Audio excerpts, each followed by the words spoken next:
Hello, my name is Nicholas Ward, and today I'll be giving a speech on the Cuban Missile Crisis.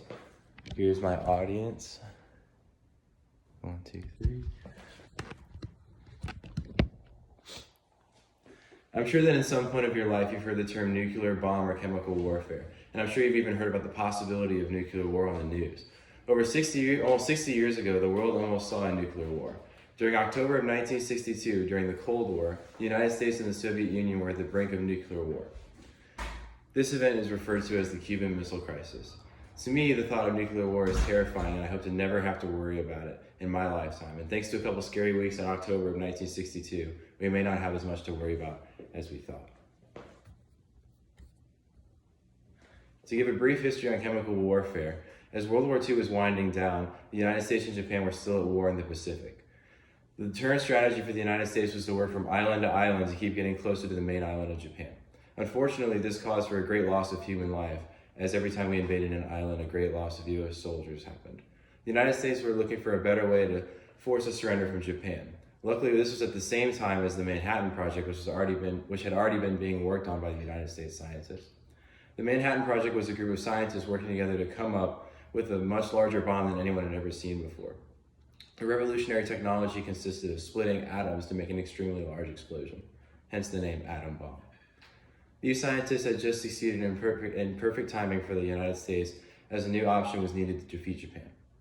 On August 6th and 9th, the first two atomic bombs were detonated for war purposes on the Japanese city of Hiroshima and Nagasaki.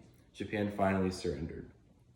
To give an intro on the Cold War, the United States and the USSR had sour tensions at the end of World War II, leading us into a Cold War.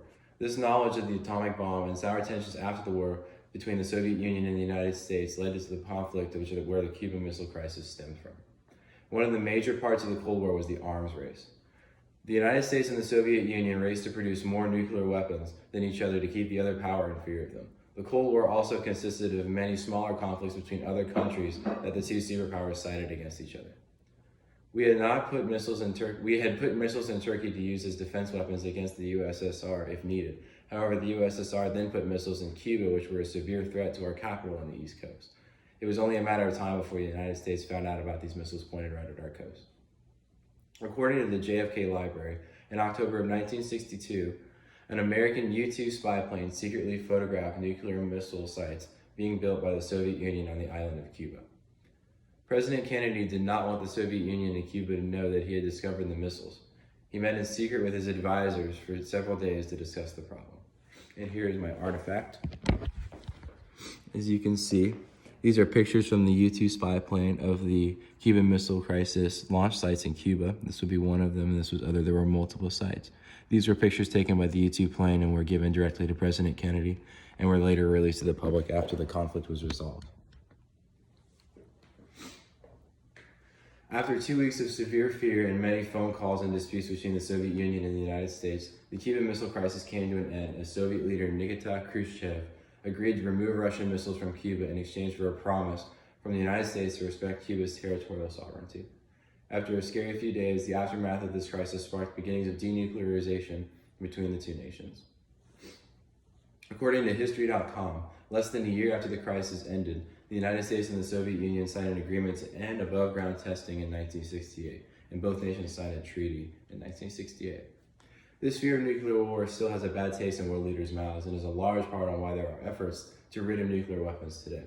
And in conclusion, a few scary days at the brink of nuclear warfare actually plays a significant role in why there hasn't been any major nuclear conflict in the world today.